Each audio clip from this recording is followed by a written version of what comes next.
on what's another wild game? I think it was a phenomenal game for the spectators and the fans.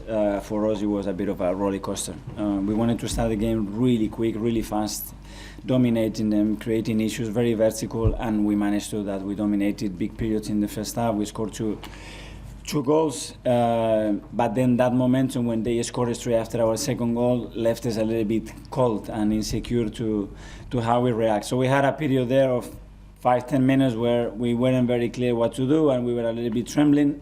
The start of the second half, again, we weren't starting good. We had some problems to occupy certain spaces that they are really good at, and they have so much quality to exploit them. And then when they miss the penalty and we make the change in shape, and then we scored the goal, that's when I think the game got again where we wanted.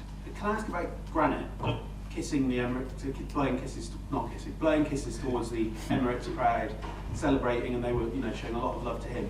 When you took over, after everything that had just happened, could you have imagined anything like what we just saw today?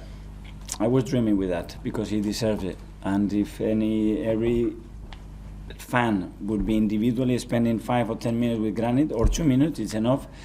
They would understand the person that he is, the professional that he is, and how much he cares about the club. But the history was there, and now as well, I think he made a risky move when he opened up completely and he expressed his feelings. But as well, he's done that because now he's prepared, because he feels that the environment is going to protect him, because he feels loved at the club, and the response, I think it was great. So thank you as well for the fans to show that appreciation to him, because I know how much that means to him. Adrian? Mikel, also on Granit, you've overseen like a big change in the squad, and he's one of the players who survived. Can you just talk about what it is you like about him when you've let others go? Why have you persisted with him? Why have you kept him? Well, that we need some balance in everything that we do, especially with the characters, personalities are in that team, with the youth academy players that we are bringing in, with the signings that we made, with the qualities that we have. So how we can interact, how that dressing room can start to build what we want to be on and off the field. And Granit, in my opinion, was a key role, and he was going to have a key leadership role to achieve what we wanted. Miguel? Mikel, after 3 defeats, it almost felt like the chaos of the last 2 games actually suited you. What do you think is going to be decisive going forward in the battle of the top 4? I don't know, because today was decisive is that when you have total control of the match and you are 2-0 up, Ronaldo comes in out of nothing when he's with Gavi and he's managed to score the goal. And then Bruno Fernandes had to miss the goal. And then Granit scored. I think nobody in this room would say we're going to win with Granit scoring from outside the box. This is the beauty of this game. And these things, I don't control them, and I'm not trying to control them. But what I see is the team that is so willing, that it gives absolutely everything, the energy and the cohesion that they have in that stadium with them. It's phenomenal, and that gives us a real chance, and it makes me believe that we can do it. Okay. Talking of Granit, after the game you said that we need to be more clever and still we need to be more mentally strong in situations. Is that something you agree with to improve this Arsenal side? Yes, but it's very difficult to do it. Sometimes you are willing and you are aware of it, but the game is taking you there. Some players were really fatigued today as well. Emotionally and physically, it was a huge game to play against Stamford Bridge after the 3 defeats, so everything is getting accumulated there. You have to play 2 days later here at 12:30, but they managed to do that, and to come with a victory against that team, I think it's great, and it's what the players deserve. Nick at the back. Hi, Mikel. Yeah. Just following on from what Miguel said, after those 3 defeats, were you worried coming into this week what might happen?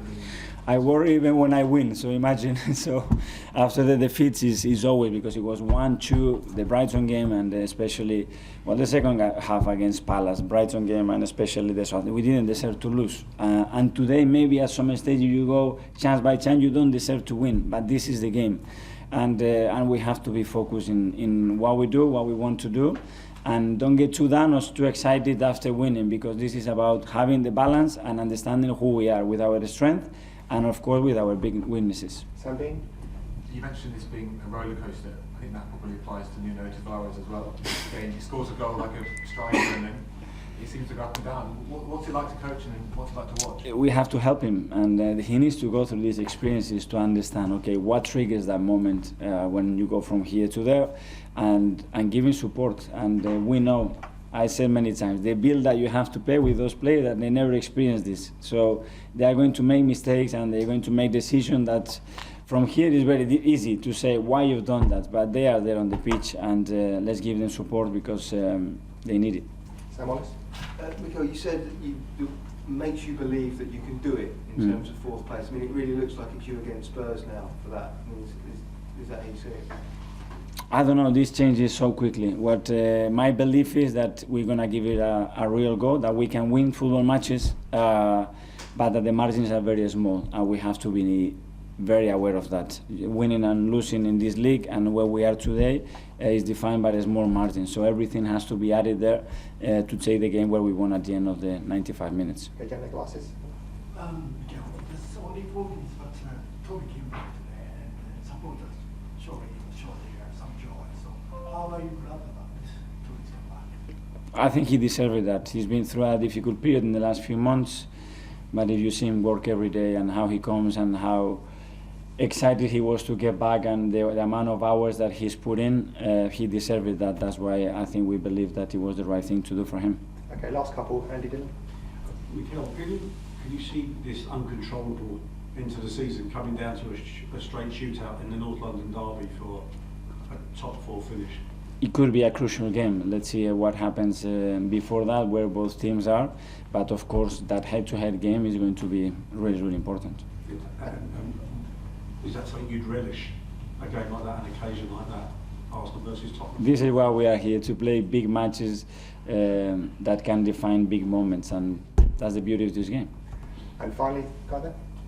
Is there a problem with Saka? He obviously came off his No, but Bukayo was struggling even to start the match, but he really wanted to do it. He had a big knock the other night, and at some stage he was struggling, so let's see how he is.